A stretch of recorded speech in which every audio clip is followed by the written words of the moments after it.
আপোনালোকৰ যেতিয়ালৈকে পানী থাকিব তেতিয়ালৈকে চাৰ্কুল অফিচৰ পৰা আপোনালোকক দি থাকিব। আৰু এটা প্ৰব্লেম হৈছে আমাৰ ৰেচন কাৰ্ডবিলাক একেখনতে মানে জইনিং হৈ আছে। আমি তিনিটা চাৰিটা গোটাই খাই আছে একেখন ৰেচন কাৰ্ডে আমি একো সুবিধা পোৱা নাই মানে ৰেচন কাৰ্ডখন আমাক সেইটো কৰি দিব লাগে। ৰেচন কাৰ্ডখন ফালিব লাগিব।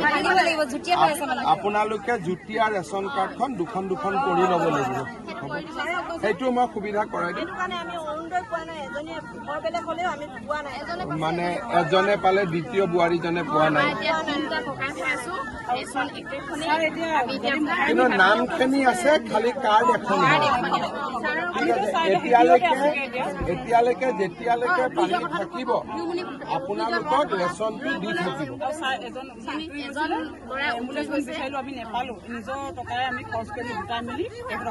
ঠিক আছে, মই সেইটো ঠিক কৰিম। ছাগলী তেতিয়া মানে ছাগলীটো টানোতে মানে ফুলত সোমাই গ'ল, ফুলৰ ভিতৰৰ পৰা ইপাৰ পৰা সিপাৰ ওলাই গৈছে। আমাৰ টেঙাটা এম্বুলেঞ্চ বহুত চাই দিগদাৰ হৈছে এম্বুলেঞ্চৰ কাৰণে হৈছে।